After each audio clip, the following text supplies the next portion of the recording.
welcome everybody to this special event, because it's not just our monthly Here Buddy Here meeting, but it's also a Birmingham Literature Festival event. So welcome everybody. Some familiar faces, others brand new. So just a tiny bit of background. Louise Palfreeman, one of our Room 204 stablemates, organised a monthly meet at a lovely little pub in the centre of Birmingham called Edmonds for a while, and you know, that was all great fun, and it's always energising, and it's always nice to meet other writers. This has kind of followed on from that, except it's on Zoom for all the obvious reasons, and so we're very grateful for Louise to kicking it off, and we're very grateful to William, Jackie, and Na for sort of helping us build this. So welcome everybody. We've got 5 writers today who are all going to read some of their work, and we're going to start with Michael, if that's okay. So unless anybody has anything to say, we'll go straight into it.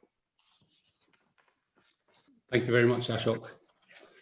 Okay, my piece is a flash fiction really, but fairly long flash fiction, and it's called Isosceles.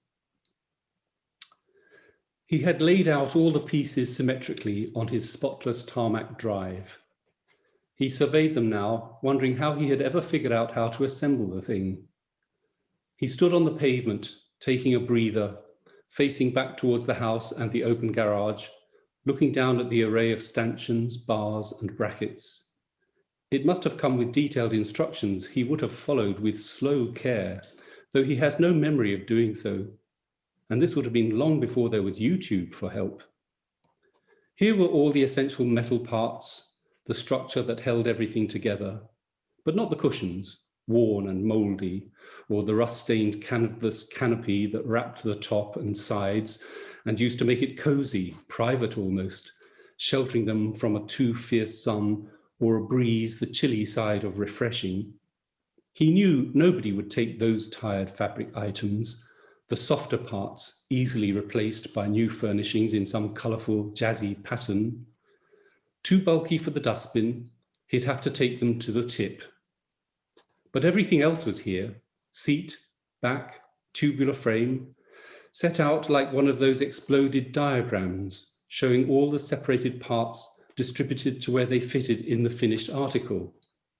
At each end lay the parts that bolted together to make 2 elongated vertical triangles facing each other, 2 long sloping bars of hollow steel, like legs rising past a missing torso to a head height union, and a short crosspiece near the base, holding the legs in place. 2 triangles then, as tall as adults when raised into place, and linked by the canopy tubes. Isosceles, wasn't that what they were called? Isosceles triangles?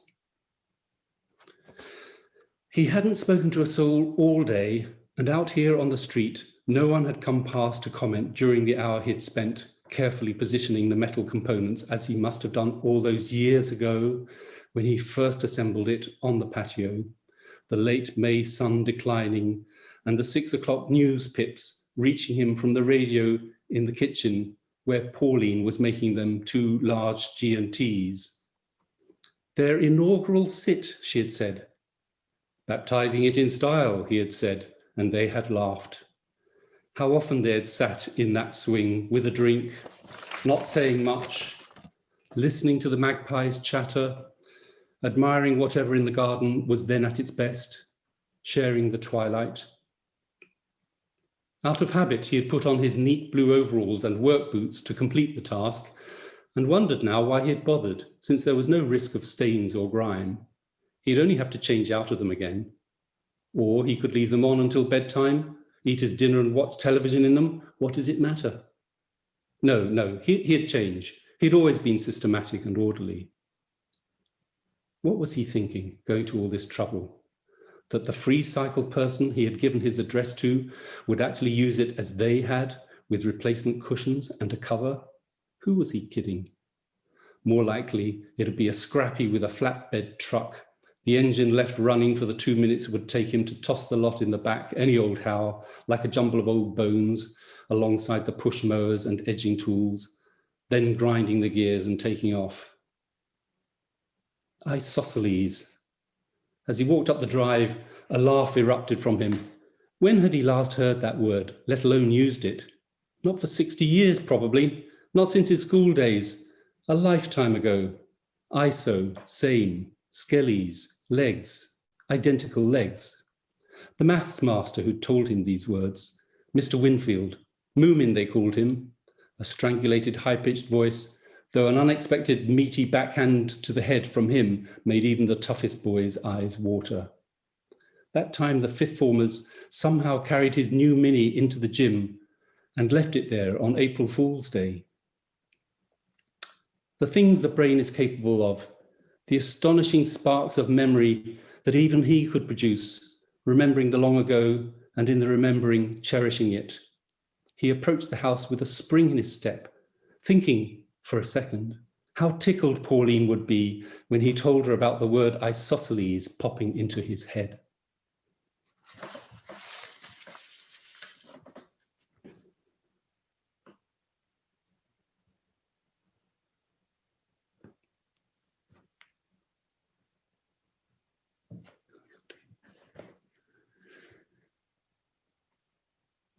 Sorry, I'm trying to, yeah.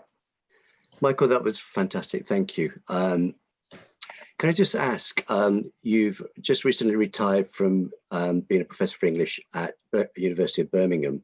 Yes. Do you miss it? A bit, but I would really not yet. Okay, it's too soon. So recent. Too soon. So, and you've also worked abroad in Singapore and Seattle. How has working abroad influenced your writing? That's a good question. Well, it doesn't show up in this piece, of course, which is very sort of local, but I think certainly in the novels I'm trying to write, or the novel I'm currently writing, I'm thinking about overseas settings for quite a lot of the storyline, and particularly when I'm trying to think about how the plot might develop into the 2030s, 2040s, I've recently finished a novel which actually gets as far as 2055, then yes, even with COVID as a kind of complication, I do think of people as being sort of more globally minded in some respects, and more used to moving quite far distances around the globe in some cases. So I guess that would be one influence. And with this, and with your story tonight, at which point, what was the germ of the idea that started the whole journey? Well, to be perfectly honest, and as I said earlier, I never tell a lie. I saw a neighbor on our street laying out something which I don't know if it was a garden hammock or a swing, but it looked something like that, and and he looked as if he was laying it out in order for it to be collected by either a scrap merchant or maybe some charity or someone who was a dealer in metals, and that was the germ of the idea, quite frankly, and then various things spiraled out of that. Lovely, thank you. Does anyone have any questions?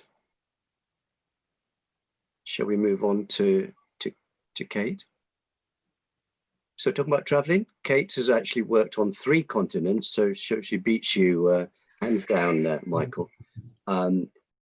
So Kate, welcome. You trained as an archaeologist and a teacher. What are you doing these days? Well, I went into museum education after I did both of those things, which was a perfect marriage of the 2 things I'm really interested in. And I've been doing a bit of that recently, but I've got 3 teenagers, and I try to make some sort of a profession out of writing as well. So yeah, it's Wow. complicated. Yeah. Homeschooling must have been fun. Fun, maybe overstating things a little. Yeah. Well, Kate, before you break down in tears, a thought of all that schooling, do you want to kick off with your piece? So this is an extract from my most recent book, which is a children's book, a middle grade children's book. It's a historical fantasy called Greencoats, and it's set during World War II, just at the very beginning of the Birmingham Blitz. So the main character is about 10 years old. Her name's Gwen, and shortly in the book, she will be evacuated to Shropshire. The rumbling was growing stronger. Gwen's hand shook with the sound. There was no point waiting by the front door, trying to avoid entering the horrible spider-filled shelter alone. Her mother would bring Mrs. Judd along the side passage, straight to the garden. It would be better to wait by the apple tree until they arrived. Gwen ran down the hall, through the blacked-out kitchen, to the back door, feeling for the key that was always in the lock. It turned easily. She pulled the door open and stepped into the yard. The noise of engines thrummed in her chest, echoing off the terraced houses. By the low wall, the washing tub and mangle were just visible in the reflected light. Beyond that, the long, thin garden stretched into the darkness. Her father had put up the Anderson shelter just before he became poorly and had to be taken away. It was dug 3 foot down into the earth and crouched there like a damp, dirty toad, surrounded by beds of lettuces and potatoes. Gwen took 1 step towards it, stopped, and looked back at the house. What about her little brother? She couldn't leave Hugh inside at a time like this. What would her father say if the house was bombed and there was nothing left of him? There was a sudden cracking sound so loud that Gwen cried out, fell backwards, and sat down hard on the doorstep, her heart banging against her ribs. Overhead, the arc lights were tracing a plane and the guns were trying to bring it down. She clutched her dressing gown around her knees, staring at the stark lines of dark and light in the sky. They had explained it all at school when they'd commandeered the park to put the gun battery in place. The gunners would pick the Nazi bombers off in the sky like crows, the army captain had said. Gwen pushed herself up and ran back into the kitchen. Hands stretched in front of her, she raced through the hall and up the stairs. All around her, the sound of the firing ack-ack guns clattered off the walls. When she reached the bedroom, her chest was so tight it hurt to take a breath. Gwen stepped carefully into the heavy darkness. The special table was in the place where Hugh's cot used to be, opposite her bed, against the inner wall. She shuffled forwards. After a few steps, she banged into it, and the framed photograph fell over. Her hands felt around for its edges. The picture was of Hugh on the beach at Rhyl, the summer before he died, holding a bucket and smiling with all his new teeth. She pulled it to her chest and ran. Gwen had reached the bottom of the stairs and was halfway down the hall when a piercing whistle directly overhead cut through the siren and the guns. It screamed towards her, louder and louder. She stumbled, dropped down and covered her ears as a wave of pressure and noise pushed her face into the floor. Gwen wrapped her arms over her head. The hall tiles heaved and shook.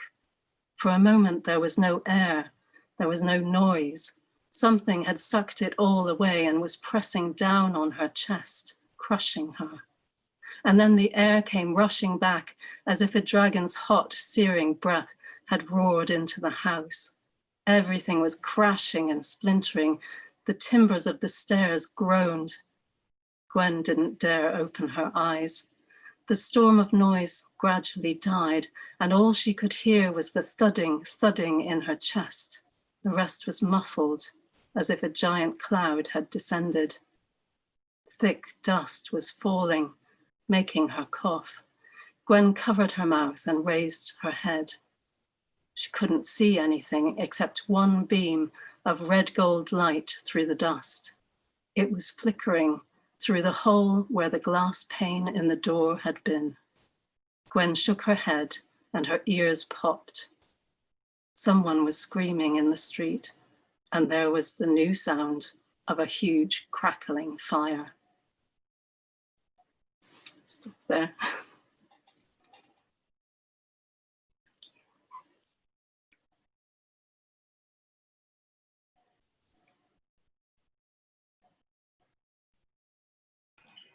Lovely, thank you, Kate. Sorry, I just had a bit of trouble unmuting myself there. Right.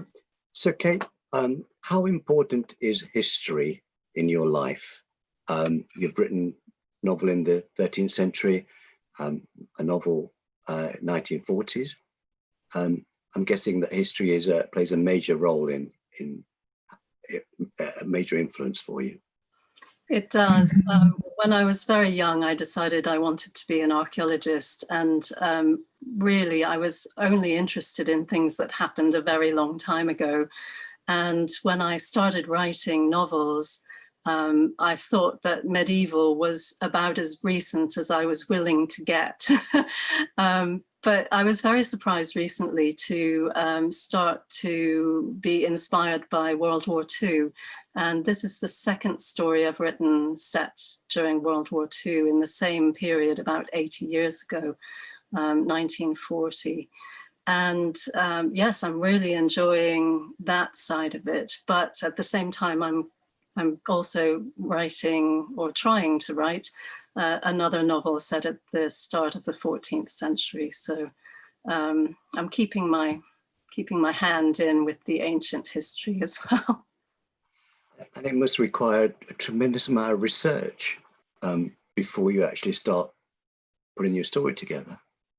Yeah, it's absolutely wonderful for procrastination, because you can always find something to do that doesn't involve writing. So I can always find out about labyrinths in the medieval churches, and whatever I really am interested in.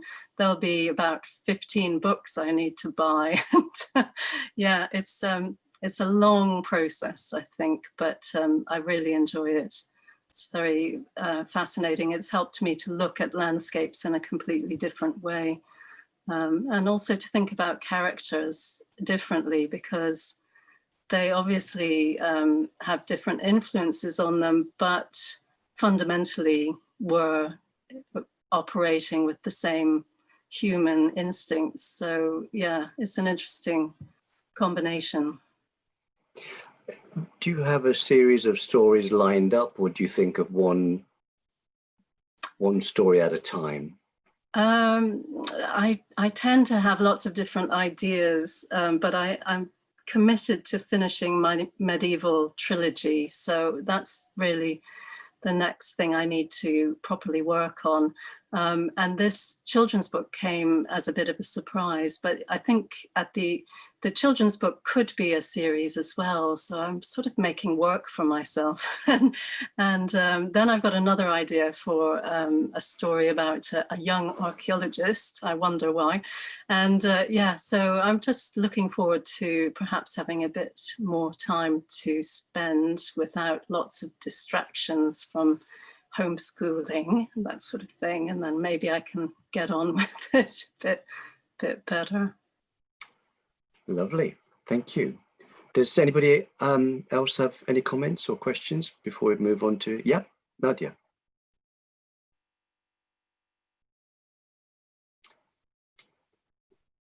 Just wait for Nadia to unmute. Yeah. All right. Yeah. Hi, Kate. Hi. I know you write lovely poetry. Do they come together at all, or are they incredibly separate as two types of writing? They are quite separate, although I have included some poetry that I've written in some of my novels, which has been really fun to do. But I tend to get an idea for a poem, or I tend to force my hand by getting someone to tell me what to write, so that I will write a poem. So sometimes I'll get an idea and I'll know it's a story, and sometimes I'll get an idea and know it's a poem. And it's always a great relief when it's a poem, because then it means that it might actually happen quite quickly and not take 3 years. So, it's quite good. That's an interesting question, isn't it? The poetry and fiction, and you feel, you read something. I remember reading Arundhati Roy's The God of Small Things, and that for me was a kind of both the poetry and the fiction sort of mixed in an extraordinary way. Every line, you know, she claims she wrote it all in one draft, of course, no edits whatsoever. So lovely. Well, thank you, Kate. That was lovely. Gary, you're on next. If you, yeah. Hello. Can you hear me okay? Yeah, we can. So, Gary, do you, yeah, I mean, you know everybody here, but shall I give you a brief intro? Yeah. Gary was born in 1936. Sorry, that's the wrong one, isn't it? No, so Gary, really well. Yeah. Yeah. So Gary tends to write about gaps between lives, the pauses between stations, the static hiss of the city and the dark knuckles of the earth in an honest and moving way. Isn't that what you told me to say, Gary? Well, that's what I strive for. That's my kind of my mission statement, as it were. Yeah. So that's what I'm trying to do, and I'll leave it for others to say whether I manage to do that or not. But that's where I'm heading. Would it be fair to say you specialise in modern fiction and poetry? Yeah. Well, poetry. I haven't written any poetry in ages, and that's how I first kind of got into writing. So I started writing poetry, and I got some poetry published, and so on and so forth. But I don't know. I then started writing fiction, and I'd always written fiction, I think, but started taking fiction writing seriously and focused on writing novels and short stories, and the poetry just kind of drifted away. And I know I'm quite envious of some writers can balance both. So Kate was talking about that. You know, you can write fiction or novels and also write poetry. I found that really, really difficult. So for now, I'm focusing on fiction. Don't get me wrong, I love poetry. Don't read as much of it as I should. But for now, I'm not writing it. So I wouldn't really say I'm a writer who's had some poems published. I wouldn't necessarily say I was a poet. Lovely. Okay, Gary, floor's all yours. Okay. Thank you. Just a quick note at the beginning. This might seem a bit weird, but especially with my voice, but the narrator is female for what I'm about to read.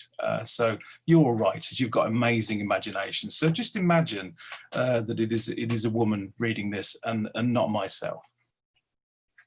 This is called Weekenders. Chips on the beach, vinegar and grit. I think of the long drive home, the Welsh mountains fuzzed with cloud. You flick your trainers off. Barefoot, you let the sand run through your toes. Your nail polish is chipped. I'll finish off your fish. You turn to me and say, I can't believe it's this warm in September. I smile. We walk out to the sea, through the dunes with the wild grass catching the breeze. In the distance, an old woman is walking a dog, and off to our right, a young family attempt to fly a kite. We watch the kite clatter into the beach again and again, the children close to exploding with joy, the sea a long way out. I tell you about the time I came here when I was young and saw a dolphin in the bay. It was a school trip. My friends, hysterical, screamed for a shark's fin. They wanted teeth and blood. They always wanted blood. You take your cigarette papers out and ask me to shield you from the breeze. I hold my jacket out, an improvised cape, and watch you construct a spliff. Your dexterity amazes me. You lick the papers and seal the joint. The long drag you take seems to inflate your soul, and your eyes open as if for the first time. Do you love me? The question catches me. You pass me the joint, my thoughts swim. I love being with you. That's a start. The walk back towards the car is uncomfortable. My jeans are wet against my legs and my feet pick up a rough covering of sand. You look at me and ask if we can stay. I turn away. I've work in the morning. Phone in sick. You spend more time at my flat than at work. Underwear across the floor and makeup scattered across the bathroom. It's hard to remember what it looked like before. I open the door of the old French car and you slump into the seat. You're such a spoil sport. I've got responsibilities, such as... I sit on the curb and rub my feet, press my fingers hard between my toes with their cracked nail polish and feel the scratch of the beach. The temperature has dropped and it's good to get my socks and boots back on. You bend forward and lace your trainers. Your fake fur coat, off-white by design or lack of cleaning, I'm not sure, rides up your arms and your pale wrists are exposed. The bone sits proud like a button on your wrist, and I want to press it. Do you ever feel like you should just go?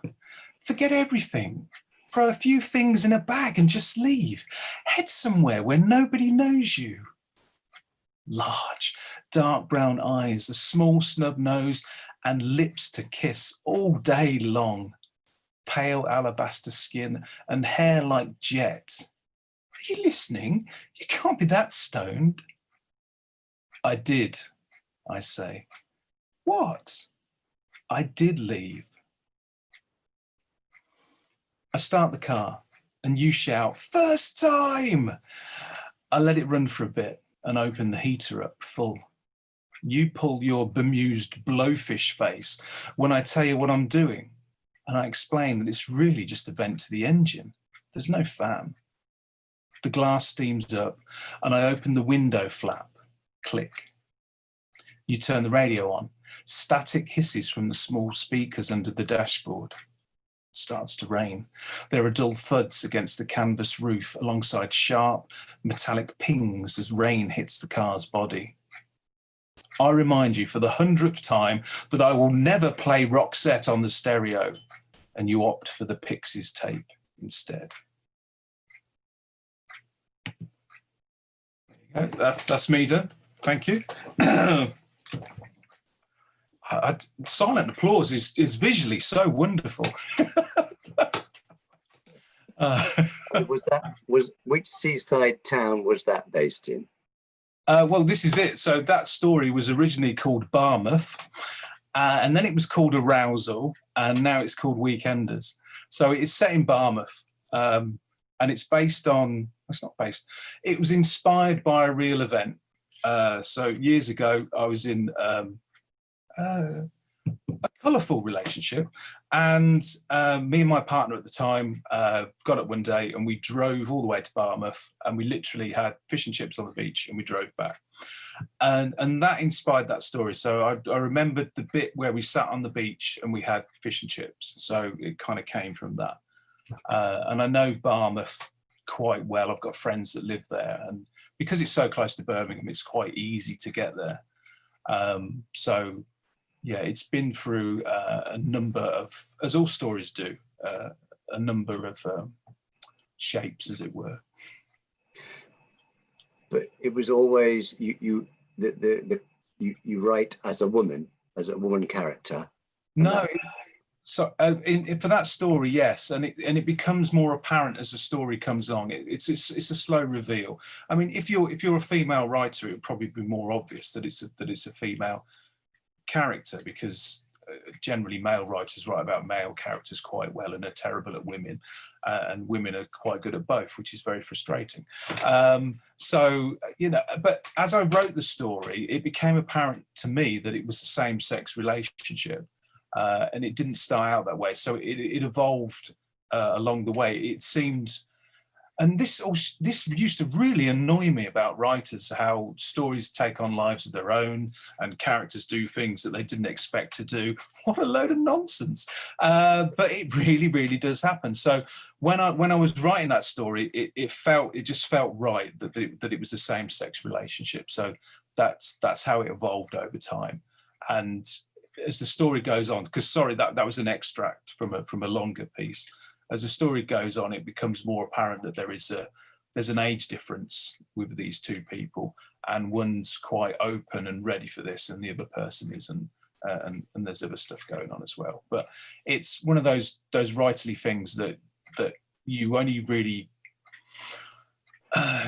believe when it happens to you yourself as a writer, that the story starts to shape itself and the characters lead you where they need to go. So that's how that came about.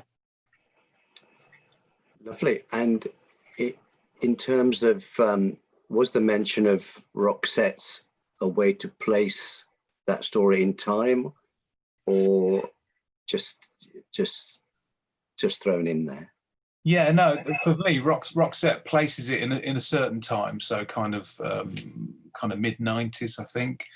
And also that disparity between the two characters. So you've got somebody that likes quite poppy, kind of mainstream music, and then she opts for the Pixies tape, which is a bit more kind of left field, kind of a bit more select. So that, for me, that highlights the differences between their two characters. So she opts for that tape. It's not her choice. But the narrator will not have Roxette on in her car. So it's there to give you shades of character, and also, yeah, you're right, it does place it in time as well. Lovely. Does anybody have any questions? Oh, go on, Nadia. Yeah.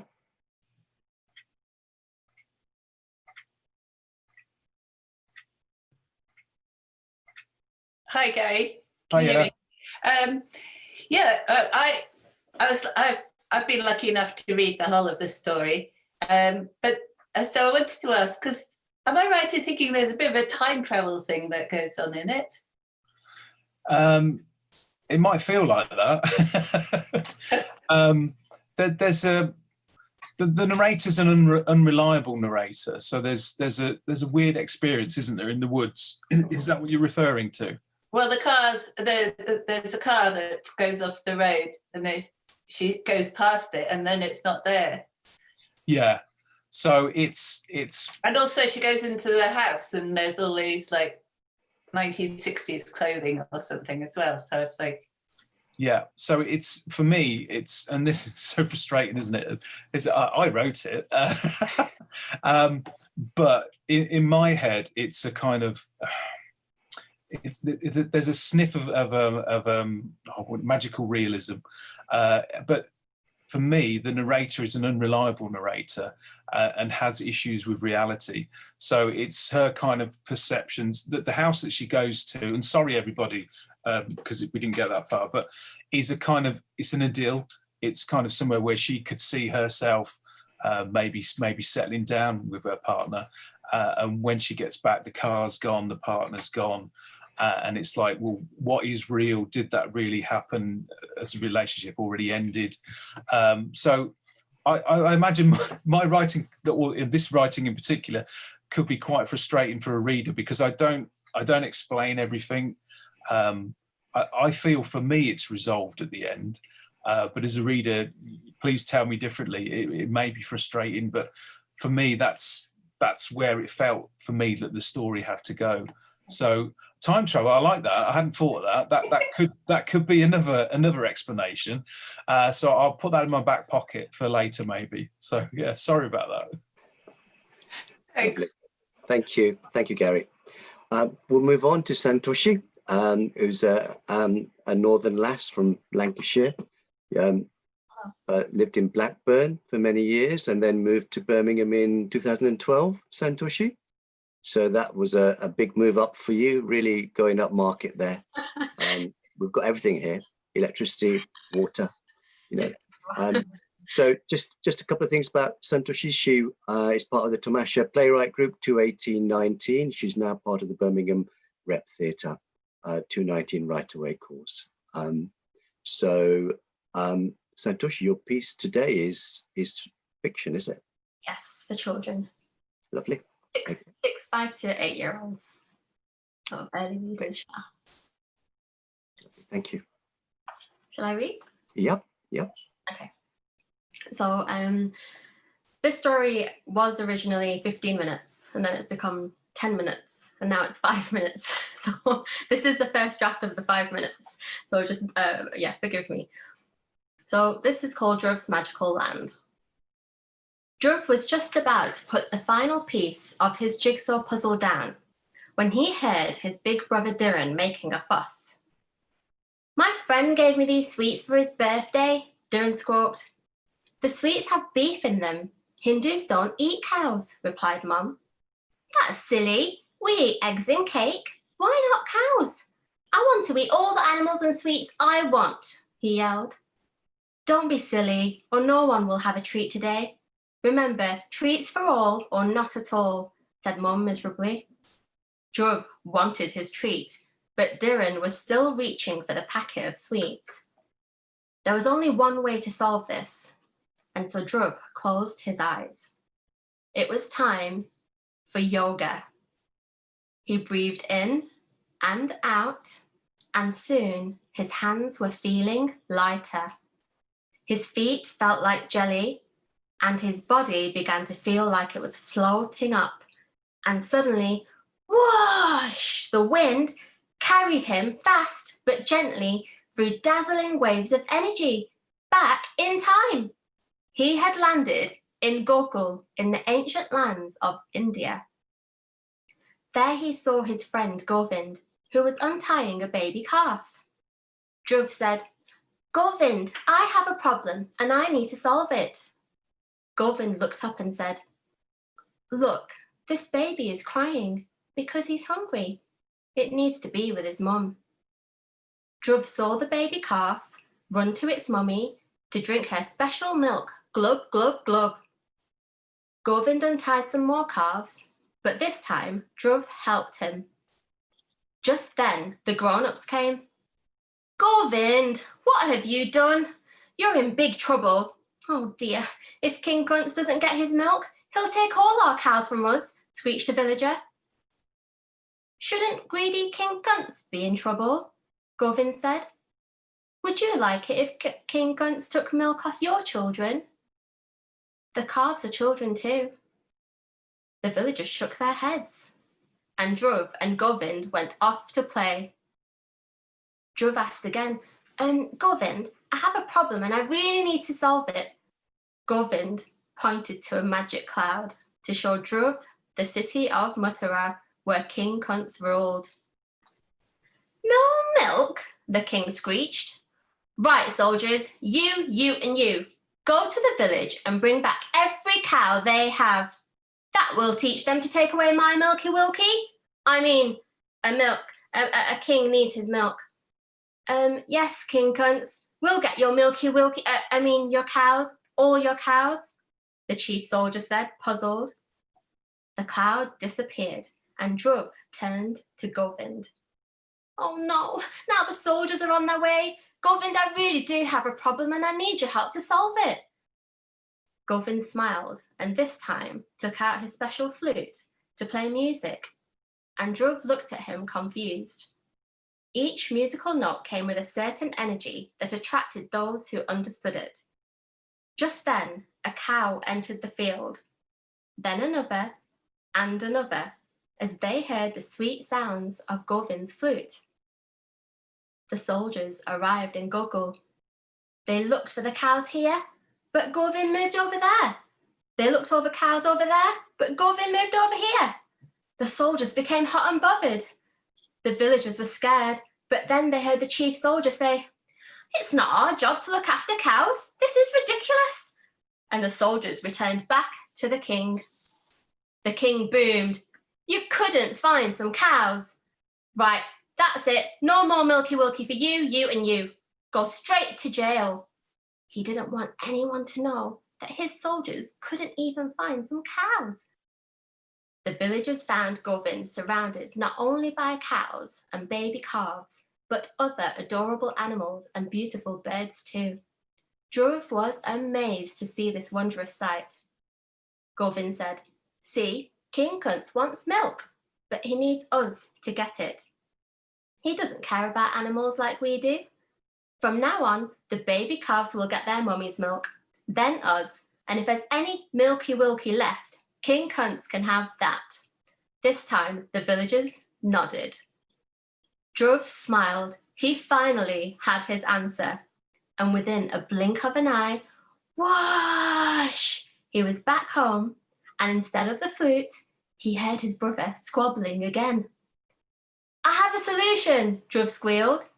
Just like you want those sweets so much, baby calves want their mummy's milk so much, Dhiren.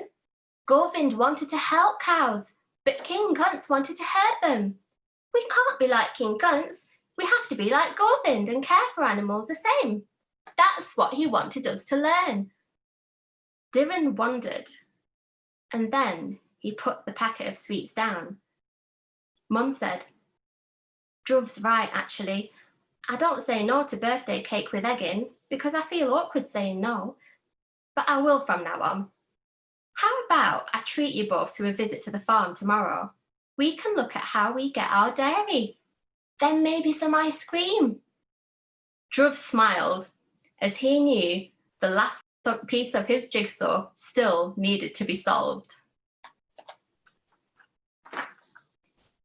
Thank you.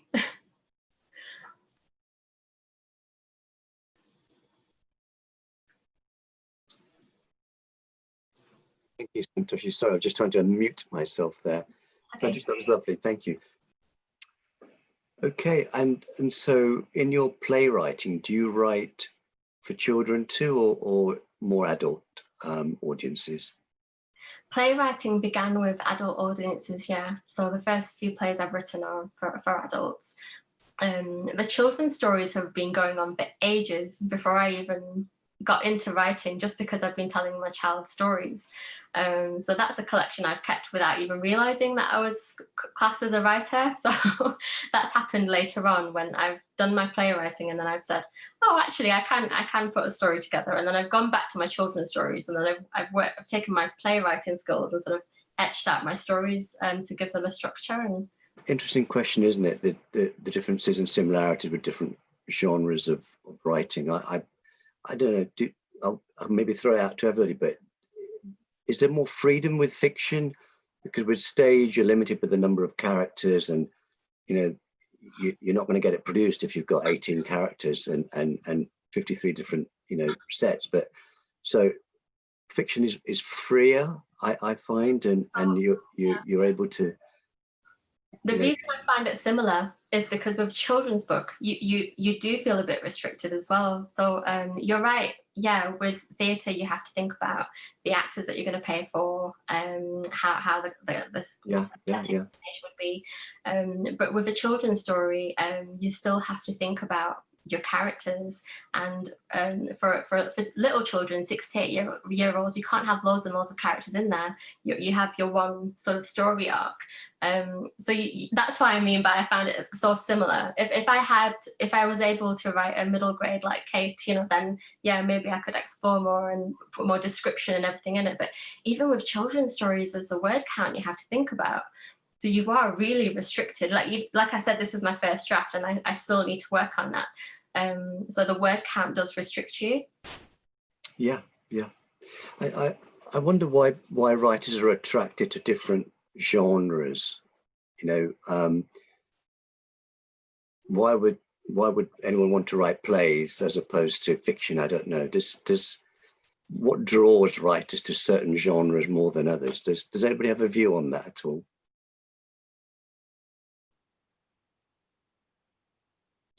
Well, no, we'll move on swiftly then. I mean, oh God, Michael, if you unmute, yeah, excellent. Sorry, sorry, Michael, you. Good. I think I've Excellent. done it now. Sorry. Lovely. Well, never having written a play, I'm obviously an authority on these matters. I think it'd be fabulous to have people voicing your words, you know, on the stage with a live audience, all of that. And I, you know, if I can see that as a huge attraction of writing a play, as distinct from, as it were, simply writing dialogue in a story or a novel. So, thank you for that, Michael. People often say that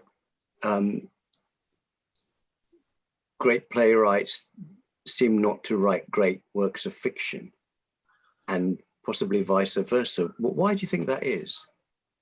Yeah, it's a good question, isn't it? I was thinking some of the great names of, you know, the British theatre in the last. Carol Churchill, how would she write a novel? I mean, completely alien from what she does, I would have thought. And Pinter, can you imagine a novel by Pinter? Be worse than Beckett. And then there'd be lots of pauses, the blank pages. Yeah. That's 3 blank pages, not 2. Yes. Yeah. I don't know what else to say. Maybe other people have thoughts on this.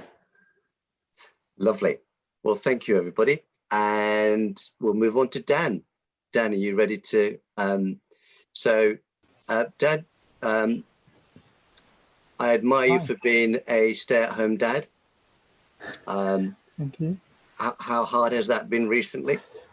Well, I'm back to teaching part-time. Sort of the last year, 18 months, I've done a couple of roles, but I've got a permanent job now. So it's sort of 2 days a week. But yeah, for 2.5 years, I was a full-time stay-at-home dad. We moved up from Bristol to Stoke in 2016, and I had a 2.5-year career break, which was lovely, but incredibly hard work, just in a completely different way from being a secondary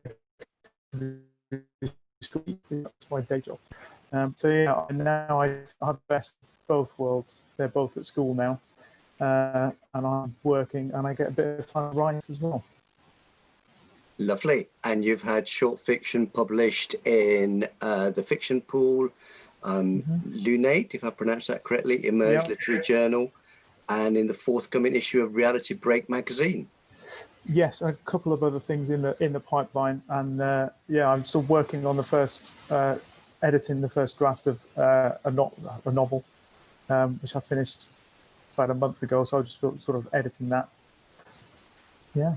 Lovely. And you're going to read short story? Yeah, a little flash fiction called Tangerine. So it's just under 500 words. Okay. Lovely. Yeah.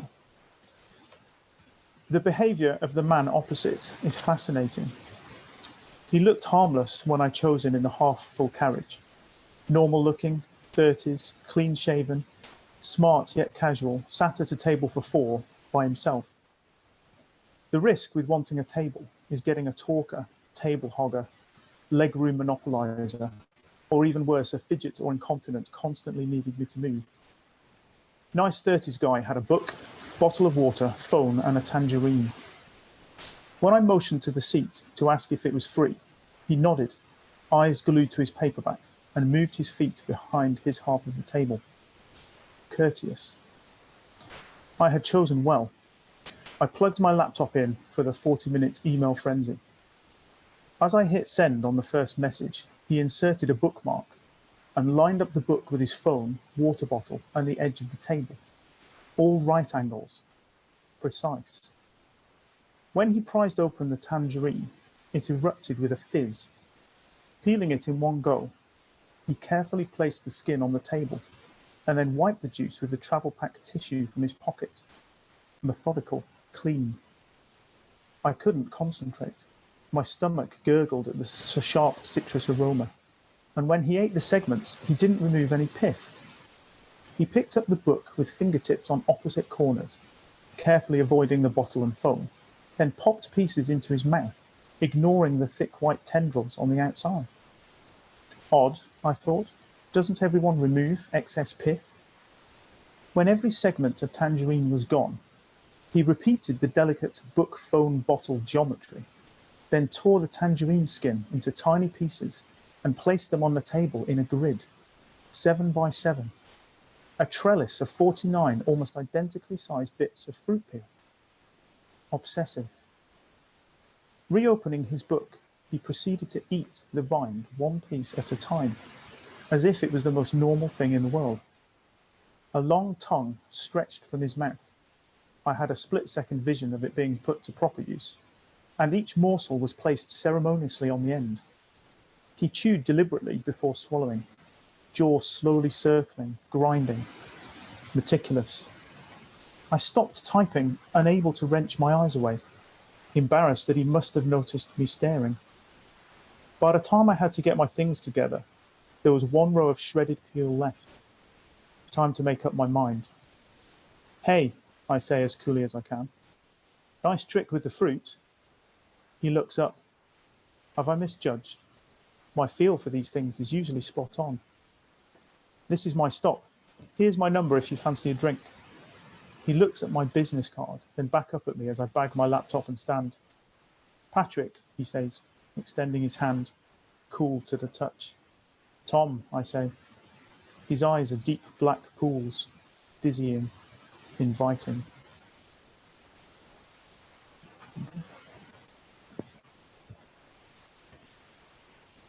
Thanks. Lovely. Thank you, Dan. So what inspired you to write that? What was the point at where you began? It's based on something, I saw a person do this on a train. So that part is real. It was about 25 years ago when I was a student, and my girlfriend, who's now my wife, was on the, I think we were on the train down to Penzance after my finals, something like that. And there was an American couple opposite us. And the guy ate a tangerine and ripped up the peel and then ate the rind in this really sort of religious almost way, and I'd always remembered it. And suddenly one day I thought I'll write a story about that. Lovely. And have you got any plans to write about any other fruit? No, not particularly. It was no, it was just this sort of that, because I do like people watching. I don't know whether all writers are like this. That I think we're all people watchers, but it's, you know, that in a nice way. In a nice way, yeah. But when something really strange like that happens, you know, can you watch it without, you know, making it obvious? It's like something really strange is going on over there. Can I, you know, just observe it? There was a couple of workers in Aldi yesterday, and I kind of floated around the aisle for a while. They were having this fascinating conversation about mortgages and pensions, and it was just, it doesn't sound fascinating, but it was. There's this worker giving this younger worker who just joined all this advice about overpaying on mortgage and all this sort of stuff, and it was brilliant. I wish I could have recorded it. I don't know whether they saw me loitering, but yeah, I'm sort of fascinated by little snapshots of people's lives. These strangers you meet on a train or a platform, on the bus, at the market, in front of you at the post office. Just these little conversations that just make you think about their life and what they're like. So that's sort of where that came from. Yeah, I agree. I think writers do notice things. I wonder how many of you keep a notebook and write things down when you see it. Oh, I thought there'd be more. Yeah, I thought there'd be more hands raised. But yeah, it's I have a friend who and you as well, Louise. Yeah, I have a friend who writes things down in a notebook, and he calls it catching ideas. And if you don't catch them at that moment, you know, you're liable to forget them, and so on. So yeah, I think we do observe, I guess. I don't know if we observe more keenly to write. You know, we're desperate for ideas, so yeah. I've been known to write down dialogue on the notes app on my phone, you know, if I haven't got a pen to hand. You know, I've got a couple of brilliant one-liners that I still haven't worked into a story, just on my phone. Things I've heard at the being a house husband, some of the things that the school mums say to each other at the school gate are absolutely fascinating. And often I don't think they'd say them if I was a woman stood within earshot. But you know, they'll sort of sometimes turn around and they'll say, oh, you know, have you heard about such and such? And you know, it's honestly fascinating. So. Lovely. Does anybody ever text themselves? They suddenly think of something, and so they quickly text themselves. And I've emailed you now. I email myself. Yeah. Lovely. Sometimes if I get an idea when I'm walking the dogs or something, I have to pull out my phone and do a voice memo, which is cringy to actually listen to again. But, you know, you have to, because there's no pen and paper handy. So I woke up with the first line and a bit of a tune to a song at about 5 o'clock in the morning. So I actually sang it really quietly into my phone in bed. Which was really cringy as well. But it's like, if I leave it until I get up for my alarm, it'll have gone and I'll have forgotten it. Yeah. Does anybody ever do the thing that I do, maybe because I'm so poorly organised, where you do write notes and you do sing into your phone and all that stuff, and then when you read it back or play it back, you're like, what the hell was that about? That brilliant idea for a novel after 6 pints, Gary. Yeah. And then when you listen to it back the next day, you think, what is that? Yeah.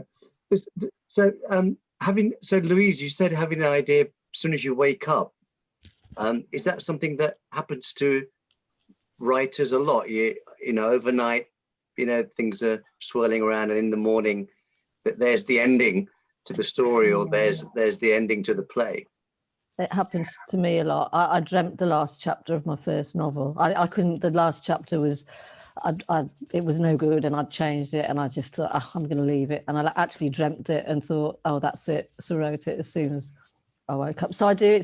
It's a thing, isn't it? Is it hypnagogy? It's fascinating where our brains, before we go to sleep and when we wake up, will often do whatever so we can wake up with these brilliant chunks of writing. So. Yeah, I think I often have sort of moments of, you know, like my brain's been thinking about it in the background, and it takes me doing something that's, you know, not my day job or not looking after the kids. I'll be in the garden or out for a walk, or early in the morning, or sometimes the middle of the night. I've been known to email myself at 3 in the morning. Yeah. You just wake up and it's just there, and you think, oh, okay, my brain has been working on it. Thank you. But yeah, it needs sort of some slow time, almost some mindfulness, so a break from it, and then it will reveal. So I try not to worry if like you say, if you can't think of the last chapter or ending to something, put it in a drawer and it'll just pop into your head one day. That's what I tend to find and hope for, anyway. Yeah, it's like crossword puzzles. The answer will come to you if you go away and leave them for a while. Come back. Oh yeah, 8 across was that. Never a last chapter of a novel, no, but it's lovely. Yeah.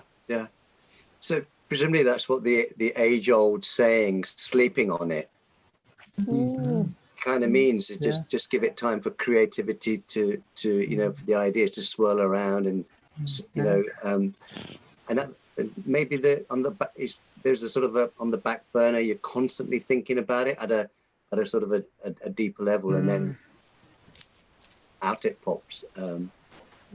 Fantastic. Paul McCartney famously woke up and he dreamt the song yesterday, and he played it to his mum. He played it to lots of people. He didn't have lyrics at the time, and he couldn't believe that he dreamt this idea. He wrote it down, and it went, and then it was called Scrambled Eggs for ages. Scrambled Eggs, and they put all these different lyrics.